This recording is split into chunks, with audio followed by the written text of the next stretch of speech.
Hello and welcome back to my channel. If you did not know, my name is Robin and I like to talk about queer books. And today we are going through all the books I read in January. So in January I read 11 books, which is quite a big number for me. Let's just go through beginning to end what I have read this month. I've read some really good stuff this month, so I'm very excited to start talking about them. The very first book of the year that I read was Western Lane, and this book I believe was like Waterstone's Book of the Year award ? Very short book, and this book is a coming of age story, a story about grief. First of all, I gave this 3 stars just because it wasn't really for me. I enjoyed aspects of it, but overall it just wasn't my sort of book, I believe. This is a book about a bunch of young girls, I think it's like 3 sisters who end up losing their mother, and their father doesn't know what to do in the grief. But he has been told by the young girl's auntie that he needs to bring in discipline to make them better and to sort of get on with life after having a mother. And so doing this, he basically forces them all to start competing in a squash trial. He becomes very close-minded on this one kid who is the squash champion, and he basically just makes his kids compete and learn and do squash any free moment they have. And then one of the 3 sisters, the father says, I think I'm going to send you to live with your auntie, and the auntie does not want to ever be dealt with squash and doesn't think it's a woman's sport as such, and so doesn't want that in the house. So this tournament is has such high stakes in it, and then when she wins it's such this triumphant moment. And then we get her coming back to her auntie's house and how this is never going to happen again, and how this is such a little blip in her life, basically. It's a very human look into grief and how different people deal with it, and it's very intense, and it's a very short story, so you don't get a lot. I think that's what I was missing of, you see these girls just after the mothers died, and then you get to see them how they do the sports, how they compete, and then how this sort of tears their family apart a little bit. And so I understand why it's so short and why we only get this certain bit, but it just felt very repetitive. And again, I know that was meant to be the feeling of it, because of course all these girls do is do squash. It was a very short read, so I don't think I can say much else about this book. It was a fine read in my eyes. 3 stars was I enjoyed it at some points. So the next book I have is Kiss Her Once for Me, which I consumed via audiobook. I gave this 2 stars. I really did not like this book. It had some funny moments, some redeeming qualities, that's why it has 2 stars, but overall I really did not like this book, and this has been on my list for ages. Ever since it came out, and ever since I heard people talking about it, I thought this was going to be a really good sapphic Christmas love story, and I was reading it sort of the 6th of January, but here we are. It fell short in so many ways. This basically follows the main character, and she really she harps on about this one night stand that she has and how it was so terrible and how it's broken her heart for over a year, this one night stand, and it's all she can think about. She can't date anybody else. And she's moved into a new city. She had an apprenticeship at Leica Studios, which is the one that does Coraline, and that ends up falling flat, and she ends up becoming a barista and not being able to afford her rent, and she's very down on her luck, and she is very upset about the whole situation with this one night stand. She ends up having an argument with her boss as the landlord of the store walks in, and he comes in and he's basically I have a proposition for you. If you pretend to be my girlfriend, because my granddad just died and he won't give me my inheritance until I'm married. So if we pretend that we're about to be married, when I get my inheritance, you get £250,000. How about that? The most insane shit ever that would never happen. But it's one of those books that you just sort of have to let it happen. And I was I don't believe this situation, but do continue speaking, because it wasn't that bad up to then. And then she goes back to his house. He has a very rich family, obviously, and they have this big sense of family and community in their house. And she, the main character, feels like she's never had this. She has a mum that only wants her for one thing, and that is money, and she's a terrible person. And then the landlord's sister walks in, and it's the one night stand she had from ages ago. Yeah, so there was a lot of unbelievable stuff that's happening throughout. And she obviously is overwhelmed with the situation because she's like, this is the girl that broke my heart, I can't believe it. At one point, the grandma just comes in and she's like, I know you fancy her and I know he's just doing it because he wants the money. Like, it really tries to paint these rich people as like well-meaning family members of like, they're all really nice and like they're all just trying their best, and it's just the big bad dad who's awful, like the dad of the family, he's the capitalist pig. Like, actually we're all really nice people. And so the grandma comes in and she's like, I know you fancy her, like I know there's this weird clause, and like it explains all the situation. And just like one grandma knows like 100 pages into the book and doesn't tell anybody else. And there's like a weird bit where her and the one night stand are like under mistletoe, and like the entire family is like, you have to kiss. Even like her fiance is like, it's the rules, there are mistletoe in front of you, you should kiss her, you should kiss my sister. And like you're like looking at this like, it's bizarre. And then they kiss and they're like, wow, I kissed for way too long, that was weird. And like the grandma's really happy that they kissed in front of everybody, even though like it's just a whole really bizarre moment. I wrote that down and was like, this doesn't make any sense in the book. Like, if you're gonna go for a crazy plot, like just have like one bit of crazy in it. Like the whole family is so behind her like cheating on their son with the sister, like they're so behind it. Like, yeah, kiss her, it's the rules, there's mistletoe, you have to kiss her. Like, it's so bizarre. So it got a 2 stars from me, or a 2.5 on Storygraph if you want to be particular, because there were some nice moments in it and there were some funny moments in it, but overall the plot was extremely unbelievable, the characters were not likable, and you will never make me care for rich people whatsoever. So that's just what I believe. That's just my tea anyway. The next book I read was Wandering Souls, which I believe came out in January, or I believe it was like the Waterstones pick for January, and this was a 5-star read for me. This was absolutely incredible, very emotional, very vulnerable. It was about 2 Vietnamese kids and how they basically become refugees and how they are sort of sold this life from their dad of like, we're gonna move to America and everything is going to be completely fine. And they make this really treacherous and dangerous journey, and the first 3 kids go first. They make it to this refugee camp, and the oldest, who's now sort of like, I'm in charge now, when they find out that their family did not make it, sort of has to take charge. There's an immigration office there and they basically ask, where ideally do you want to move into? And they have an uncle in America, and it was sold to them about this big American dream and how it's going to make their lives so much better. And just through her uncle like planting that seed, that idea in the dad's head, she has this anger and rage towards him. And so she says, we want to go to America, but we don't know anybody there. And so everyone in the office is like, oh, well, I don't think they will accept you because they only do it with family here, but we'll try and get that through. And then they find out that they're going to the UK. They are completely crushed. One of these kids holds a grudge against the oldest kid as they move over there, and she tries to make a life and she tries to just get things together. And it's a very emotional and just about the different emotions that people feel, because she does go back into the office when she realises that she's made the mistake and says, I lied, I have an uncle there, and no one will believe her because they have all these ideas about refugees that obviously comes into the way that they work and how they treat these people.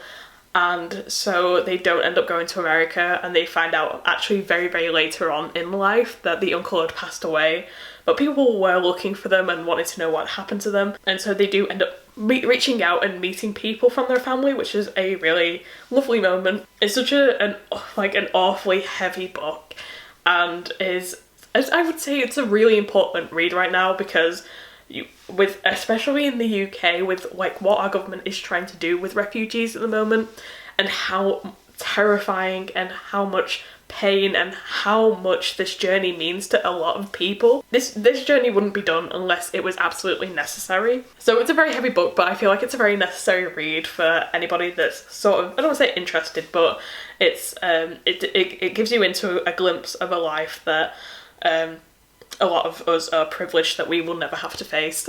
So if you ever want to read that book, it's definitely it's well worth a read, and it's a very short book as well.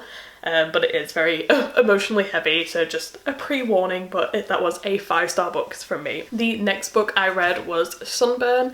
This is an absolutely incredible book. This is another 5-star book from me, and it's again only a very short book, 280 pages. This is the first book I remember the names of, but this follows a girl called Lucy, who's our main character. She lives in a small Irish village, and she is, I guess, sort of in denial and coming to terms that she might be a lesbian. She has a best friend called Martin, who's a guy who everybody's like hoping that she gets with and is like, oh, you know, you and Martin are going to end up together, it's going to be this, it's going to be that. She ends up falling in love with her friend Susanna over the 6 weeks holiday. It's a very heartbreaking book. It's definitely in like the top 10 of like the best books I've ever read. Love languages between notes, that sort of thing, and you see their relationship blooming when they're together, and then Susanna wants to have a relationship where they're like, we need to tell everybody that we are gay. But it's in the 80s, and obviously in this small village, everybody is heavily against that. Being mum's favourite or seen as not gay in the eyes of her mum is more important to her than being with Susanna at this point.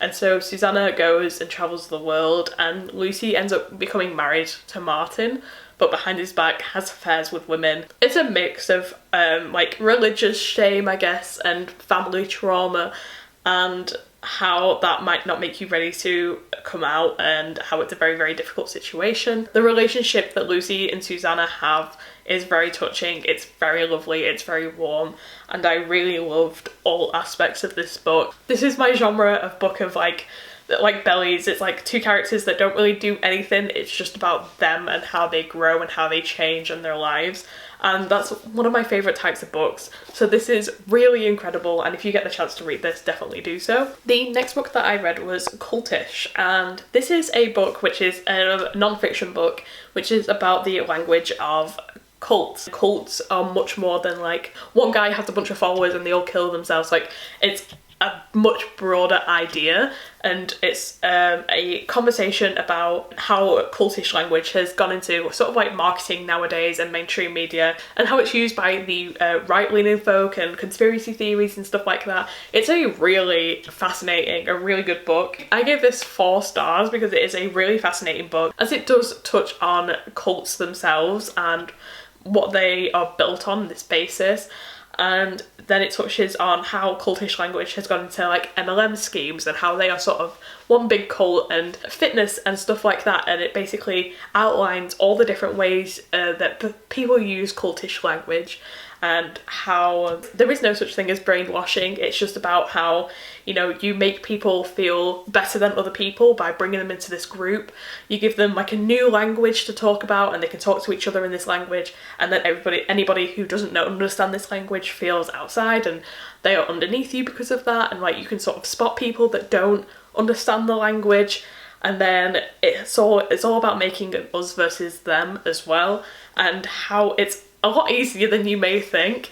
It's a really interesting book. I don't think I can like talk about it in like a great sense, is that like this is all I can give you, but it is quite a long book, but it is super interesting. So if you get the chance to like want to listen to that or read that, I definitely suggest you do so, because it's a really interesting book. The next book I read was Carmilla, which is like the original vampire book. I think Carmilla, and I will double check, I think this was written like years before Dracula was written. Like, this is the original vampire book, and I gave this 3 stars. This is a queer book, but I did give this 3 stars, even though it's absolutely tiny. I think I consumed it via audiobook, but I do have this really gorgeous edition of it. I don't really remember much from it. It's about a family who come across this like woman who is like, I can't take care of my child anymore, please can you take her? And the family's like, yeah, sure, of course. And then a lot of things end up happening in the village that they live in, and it's, you know, soon becomes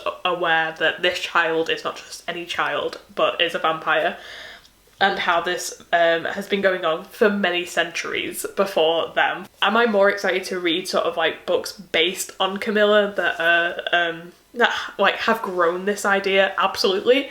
But for when it was written, this is kind of like a groundbreaking book for when it's written, because it is a sapphic, I would say it is a sapphic book as well. I was super excited to read this, but it was just a fine book, and I think it was only like a 2-hour audiobook as well. So if you're interested, it's very quick, it's very easy to get through, and you could probably read this in an afternoon. But for me, this was just a fine book, and I thought I would enjoy it a lot more than I did. The next book I read was PageBoy by Elliot Page.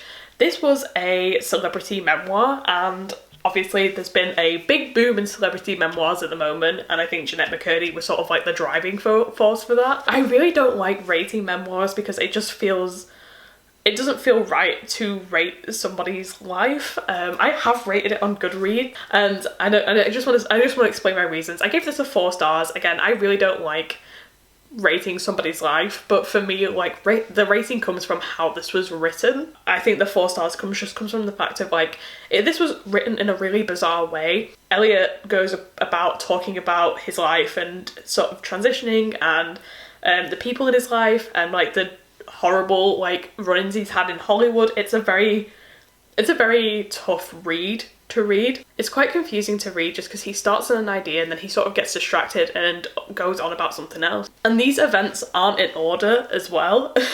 So it's quite hard to gauge where you are in his life when he's talking about it. And we get like different things about different relationships and different interactions he's had with like bad people on sets. It's a very heavy read. He's in a better place now, which I'm so thankful for, and I'm glad he is. But it's just very difficult because all these moments are very jumbled, and he will talk about an experience that he's had in his life, and then it'll go into the past, and then it'll be like 5 years in the future, and then we go back to talking about that experience again. And I just found the way of reading that was just a little confusing for me. And I was having it via audiobook as well, and I just found myself, when it started a new chapter, sort of going back 30 seconds just to make sure I hadn't missed anything. And no, it's just a different stage in his life. I think that was the only downside. Obviously, I don't like rating memoirs, but I think that's just, for me, it was quite difficult to continue and just sort of go along with. But apart from that, it's definitely a must read, and I'm so glad he's doing 10 times better, and he looks fucking incredible now, so I'm very happy for him. So the next read after that, I read Lucky Red, which has been on my list forever. It's about someone who's called Lucky Red, or Red, that's her sort of nickname because she has red hair. And it's written in the Western times, and it starts out with her living with her father, and she's just waiting for her dad to be like, I'm going to sell you off, which is just normal back in them days. Apparently it was normal to sell your daughter off for a bit of cash. But he basically comes home and he's like, I've sold the house because I couldn't sell you and we have no money. And so he's exchanged the house for a bit of money and a plot of land, which she doesn't believe exists. So on the way to this plot of land, her father dies, and there's a really cool scene where he's dying via a snake bite, and it's in the pitch black, and all she can hear is her dad writhing around. And so she strikes a match, and as the room glows with this match, she sees this snake latched onto her dad, and she keeps striking matches, and she sees basically frames of her dad dying, and it's a really, really cool written scene that I really enjoyed. She then ends up on her own. She stumbles into a town, and she starts working at this brothel, and things don't go particularly well for her at this brothel because she's very outspoken and she thinks she has a lot of push and pull in this place, and she obviously doesn't. The local police guy has taken a fancy to her, the guy who sort of protects the place, and he asks her to marry him, and she says no because she's very much interested in women. And the guy says, I'm not going to protect your brothel anymore, and then just the worst of the worst people start turning up. It's a very big cowboy adventure. If you love cowboys, if you love lesbians, you will love this book. I give this a 4 stars because I very much enjoyed it. It was everything I could have wanted from a cowboy book. So the next book I read was Faebound. Yes, I read Faebound. This has been my first fantasy book in a long time and I absolutely enjoyed it. I am with everybody else saying that this might be the fantasy book of the year, question mark. Yeah, I gave this 4.5 stars. I'm trying to be like, I sort of gave like every book I enjoyed 5 stars last year, so I'm trying to be more, you know, I'm trying to be more pulled back with it, even though 2 of the books I've read this year have been 5 stars. 3 of the books I've read, I've got the next book coming up has been 5 stars.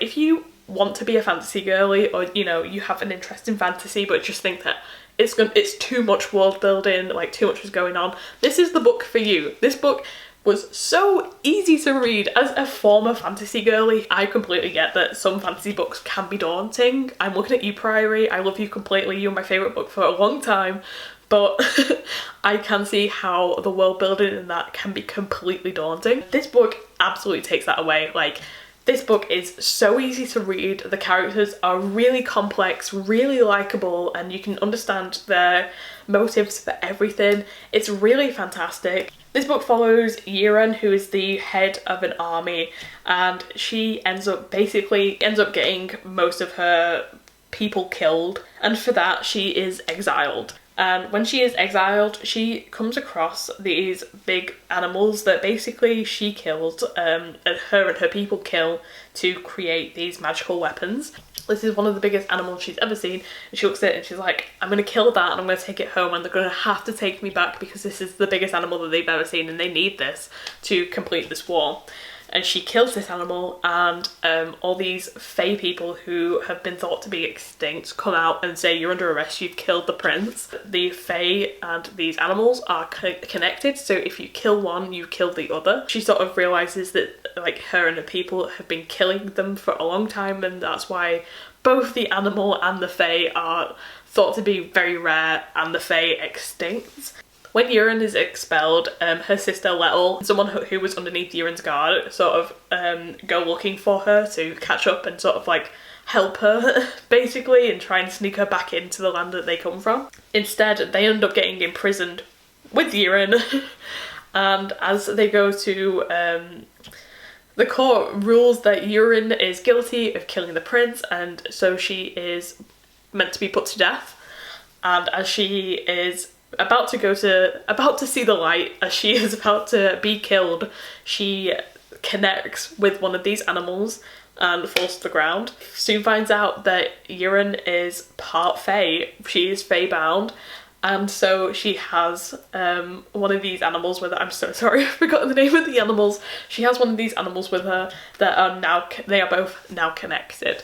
And so they can't kill her because of this. There are politics in this, there is war in this, but it's very easy to follow, unlike most, I say, fantasy books.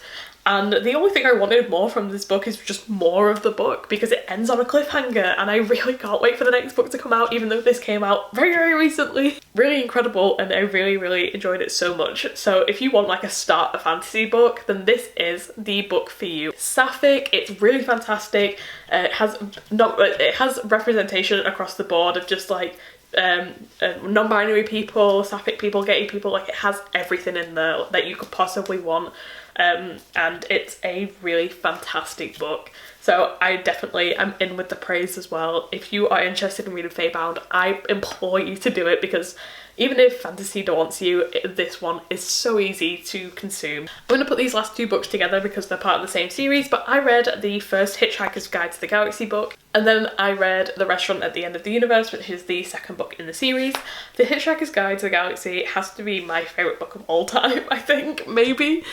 I have absolutely adored the movie. I grew up watching that movie. It has such a special place in my heart, and I saw Willow from, I don't think she's called Bows and Book anymore, Books and Bow, but I saw that they recently did a review on Hitchhiker's Guide, and how she's going back and reading them all, and it inspired me to read it for the first time because I thought, this is my chance, I need to do it now. I've been thinking about it for a while. Seeing that video, it was like a sign from the universe of like, okay, now is the time I'm going to consume this book. And I didn't realise how short they were. They were only like 5 hours. It's only like 5 hours per book, which is very short for an audiobook. And I read the first one, and the first one is absolutely incredible. Like, one of the best books I've ever read. The humour in the book is so funny, it's so incredible. That just sort of like gets pulled over to the second book, and there's 5 books in the series, so I have 3 more to go, but I'm giving myself a little break because it is a lot to read at the same time. I guess there's no really simple way to explain the Hitchhiker's Guide if you've never heard of it. The Hitchhiker's Guide follows a multitude of people, but I guess we'd follow the Earthling, I guess, Arthur Dent. It's a sci-fi book, and Arthur wakes up and his house is about to get torn down. And there is bulldozers outside ready to tear down his house, so he like lays down in the bulldozer, and his friend Ford comes up and goes, hey, do you have like a minute to go and talk in the pub for a second, because I have something really important to tell you. And he's like, well, they're gonna tear down my house. I know, but like we should probably talk. And he convinces Arthur to go to the pub, and he's like, the world is going to end in about 15 minutes. I'll take this in because his house is about to get torn down. And Ford says, by the way, I'm an alien. Don't you think like my interactions I've had with people is bizarre? Arthur thinks about it and is like, we just thought you were a theatre kid who was a bit different. Ford saves Arthur just as the world is going to end, and the planet is destroyed by something called a Vogon, which is a very ugly alien that likes telling awful poetry. They hitchhike with this Vogon ship, they find them, and they basically torture them by reading them bad poetry. They throw them out of the ship. They get picked up by Zaphod Beetlebrox, who is the Emperor of the Universe, and Ford is good friends with him. And there is someone called Trillian on there, and she is actually an Earthling as well, but she got picked up by Zaphod in front of Arthur at a party. And so Arthur has this hatred towards Zaphod for sort of like taking away his girl. It's a really fun sort of like them adventuring everywhere, like them trying to find the meaning of life, the meaning of the question. The book follows that plot into the second book as well, The Restaurant at the End of the Universe. And it's a really funny, really crazy, just like guys having an adventure on a ship that doesn't make any sense. But it's such good comedy. It's so incredibly funny. There are so many lines I have written down that's just like, this is the funniest line I've ever read. This is the funniest line I've ever read. And there are so many lines that like, when I heard it for the first time, I was just like, Douglas Adams is just sort of like, I just can't imagine being that talented, like writing this line down and being like, this is just one line in a body of work. It's just, it genuinely blows my mind reading lines that really made me laugh and just thought, this came out of a man's mind. This just happened. It's really insane to me. I rated the second one 4.5 just because it was a little more confusing than the first one. But I also feel like the film sort of gives you visual aid for everything that's happening as well, because the film is almost really good, like really good at embodying the book. If you've never seen the film, I highly suggest it. It's insane, it's really funny. It's got Martin Freeman, Alan Rickman, Sam Rockwell, like it has like really big stars in it, and it's a really fucking good film. And if you want to read the book, the first one is narrated. I did this via audiobook, but I really want to get myself a copy because it's my favourite book of all time now. But if you want to do the audiobook, the first one's narrated by Stephen Fry, and it's really, really well done. And Martin Freeman narrates the rest of them, which I'm kind of disappointed by because Stephen Fry really sold it and Martin Freeman gave them all different voices. So going straight to the second book, I was like, I don't know which character's which here. If you love the sci-fi genre, if you love a good, harsh, sarcastic comedy, it's definitely the book for you. Let me know what you guys read. What did you read this month? How many books did you read? It's fine if you said 0. It's fine if you read 130 in a month. But please let me know down below. I said 11 books in a month is crazy to me. I'm usually like a 3-4 book person. But thank you so much for watching this video. If you like my video, like, comment, subscribe, all that good YouTube stuff. And I shall see you next time. Bye.